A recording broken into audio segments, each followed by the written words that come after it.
안녕하세요.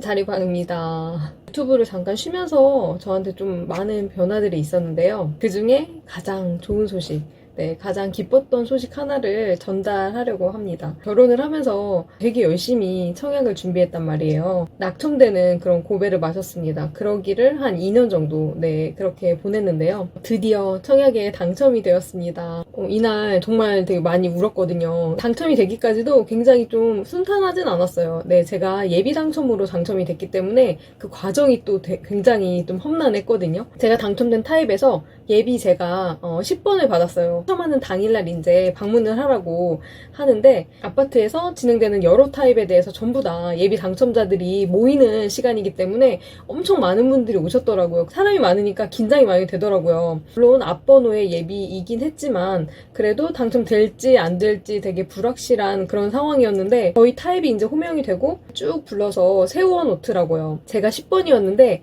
제 앞에 모든 분들이 다 오셨어요. 이 추첨을 참석하겠다고 오셨는데 딱 한 분만 안 오셨더라고요. 그래서 아마 9번째 분이셨던 것 같은데 그분이 안 오시고 제가 이제 10번이니까 9번째 자리로 제가 착석을 하게 되었습니다. 앉아서 바로 이제 몇 개 남았는지 오픈을 해주셨는데 정말 딱 9개가 물량이 남아 있었던 거였어요. 남편은 저쪽에 떨어져 있었고 제가 이제 앉아서 기다리고 있었는데요. 9번이라는 그 숫자가 호명되는 순간 너무 이게 벅차오르는 감정이 지금도 좀 그때 생각하면 너무 감동스러운데 그때 엄청 많이 떨리더라고요. 물량이 9개가 남았고 제가 순서로 보자면 9번이었지만 앞에서 만약에 뽑으신 분들 중에 자기가 뽑았던 동호수라든지 그런 게 마음에 들지 않으면 포기하시는 분도 간혹 있을 수 있다고 했거든요. 바로 옆에 10번째 예비분이 앉아 계셨는데 앞에서 포기해주길 얼마나 기대하셨을까 또 그런 교차를 하더라고요. 남아있는 동호수가 좋은 것도 있었고 안 좋은 것도 섞여 있었어요. 그래서 뭐 1층, 3층 뭐 이런 것들도 섞여 있었는데 저는 뽑기 운이 되게 없는 편이거든요. 당첨되는 운이 저는 없다고 생각하는 편이었는데 굉장히 다행이었던 것은 제가 물량의 마지막 번호였기 때문에 앞서서 추첨하시는 분들이 대부분 안 좋은 것들을 전부 다 뽑아서 가져가셨더라고요. 그래서 저는 남아있던 물량 중에 한 2번째로 좋은 층, 마지막에 남아있던 호수를 가져와서 제가 당첨이 되게 되었습니다. 낮은 층이 나왔어도 단 한 분도 포기하시진 않더라고요. 그래서 저까지 마감이 되었고 10번 부분부터는 그냥 집으로 돌아가시게 되었어요. 번호표를 뽑아 들고 당첨자 그 쪽지를 적어주시더라고요. 그걸 받아 들고 남편이랑 계약금을 입금해야 돼서 잠시 대기를 했는데 남편이랑 딱 만나자마자 정말 펑펑 많이 울었습니다. 그간에 이제 너무 고생했던 것들이 주마등처럼 막 스쳐 지나가더라고요.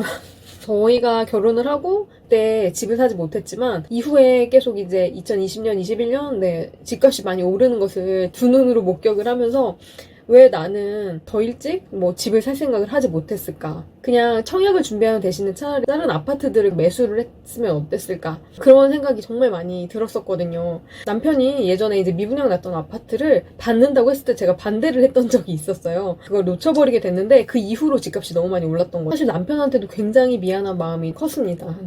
그랬는데 다행히 이제 시간은 물론 조금 많이 지체됐다고 생각이 들지만 이번에 이렇게 당첨이 되게 되어서 당첨되신 분들을 보니까 젊은 분들도 굉장히 많으시더라고요. 그래서 이제 그분들은 되게 기쁜 표정으로 계시는데 저희가 정말 퐁퐁 울었거든요. 그래서 유난 떤다고 생각하셨을 수도 있는데 정말 그 기분은 정말 말로 표현할 수 없었던 것 같아요. 너무너무 기쁜 순간이었습니다. 서울이든 어디든 내 집 마련을 하고 싶은 그런 순간들이 서울에 자취를 하면서 굉장히 많았는데 제가 이제 2004년에 서울로 올라왔어요. 자취로는 한 16년을 했습니다. 2020년에 결혼을 하고 나서 2년을 이제 살았죠. 18년. 그 18년을 보내고 30대 끝자락에 당첨이 되어서 내 집 마련에 성공을 했습니다. 청약으로 첫 집 마련을 하게 되었지만 되고 나서 과정 중에서 조금 아쉬운 부분이 없진 않았어요. 이 청약이라는 게 사실 불확실성이 어느 정도 있는 것이기 때문에 대부분 부동산 유튜버들 이런 분들이 많이들 권장하진 않으시더라고요. 첫 집 마련으로서. 왜냐면 불확실성이 있고 누구나 당첨되는 것은 아니기 때문에. 그리고 또 이제 조건들이 상당히 까다로운 편이긴 합니다. 젊은 20, 30대가 가점이 높은 것도 어려운 상황이고요. 기존에 있던 아파트 매매를 내 집 마련 첫집으로 많이 권하시는 것 같은데 저 또한 청약으로 당첨된 제 입장에서 얘기를 해보자면 청약만 기다렸던 게 최선이었나? 하는 물음에 사실 그렇다라고 얘기하기는 조금 어려울 것 같긴 해요. 이전 영상에서도 제가 결혼할 때 얼마를 모았는지 그런 것들도 영상을 찍었었지만 신혼부부 치고는 모아놓은 돈이 없는 편은 아니었습니다. 충분히 내 구축을 살려면 살 수도 있는 그런 상황이었는데 무주택자들의 특징이 저는 좀 있는 것 같아요. 뭐냐면 무주택자는 첫 주택에 대한 그 환상이 굉장히 좀 큽니다. 그래서 청약으로 새 집을 마련해서 신축에 살고 싶다라는 그런 환상도 굉장히 크고요.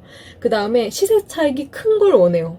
1억 정도 시세 차익 이런 거는 마음에 차질 않습니다. 동요가 되질 않아요. 그 정도 금액으로는. 저 또한 그런 큰 시세 차익, 그다음 뭐 신축, 새 아파트 이런 것에 대한 환상이 너무 컸기 때문에 다른 것은 사실 눈에 안 차더라고요. 첫 집으로 내가 저런 집을 매수를 해야 돼? 막 이런 생각도 들었고 저거는 시세 차익이 별로 크지 않은데? 이 환상에 너무 빠져 있었던 게 청약만을 바라보게 되었던 그런 이유였던 것 같습니다. 그래서 그 부분이 조금 아쉬운 것 같아요. 결혼할 당시에 어떤 구축을 매수를 했더라도 상당 부분의 시세 차익을 얻을 수 있었을 것 같거든요. 물론 최근에 분위기가 많이 안 좋아지긴 했지만 그래도 웬만한 괜찮은 것들을 골랐다면 몇 억씩의 다 시세 차익은 봤을 거라 생각이 듭니다. 근데 계속 그거를 배제시켰다는 거죠. 거의 배제를 시켰거든요, 저희는.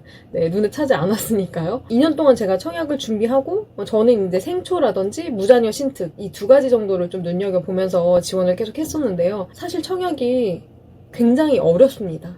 절대 쉽지 않아요. 그리고 정책도 계속 바뀌고 무주택자들한테 유리하도록 그다음 미혼들에게 유리하도록 계속 개정도 되고 있잖아요. 근데 그것을 바뀌는 것에 대해서 공부를 굉장히 열심히 하셔야 되고 특공이라든지 저 1순위에 당첨되기 위해서는 어떤 조건을 충족하고 있는지 그다음 뭐 추첨 가점제 비율이라든지 뭐 이런 것들을 공부를 많이 하셔서 전략을 짜셔야 되는데 사실 그게 저는 쉽지 않았다고 생각이 듭니다. 하나하나 과정을 거치면서 수정해 나간 것들이 너무 많아요. 그러다 보니까 어떻게 보면은 2년 정도가 걸린 것 같아요.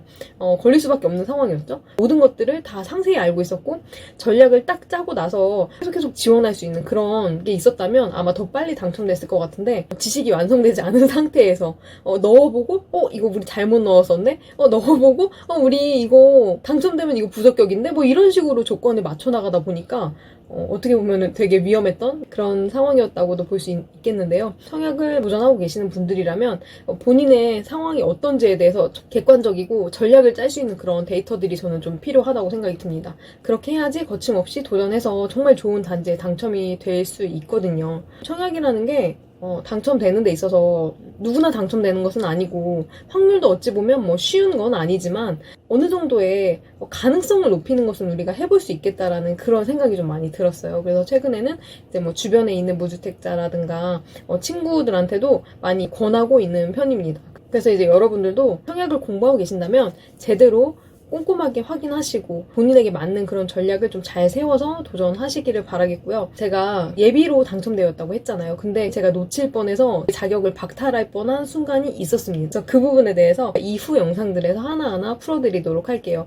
제가 딴 건 모르겠지만 예비로 당첨됐기 때문에 그 부분에 대해서는 잘 알려드릴 수 있을 거라 생각이 들거든요. 예비 당첨 상당히 중요합니다. 근데 예비를 대부분 사람들이 안 되겠지? 라는 생각을 많이 하시더라고요. 그래서 참석을 안 하시는 분들도 계시고 그 전에 서류 제출도 안 하시는 분들 계시고 예비도 충분히 당첨되는 것을 제가 주변에서 많이 목격을 했습니다. 그래서 예비가 정말 중요하니까 예비로 당첨되셨을 때 어떻게 해야 되는지 다음 영상에서 풀어보도록 하겠습니다. 이번 영상은 여기서 마치고 다음 영상에서 뵙도록 하겠습니다. 감사합니다. 안녕.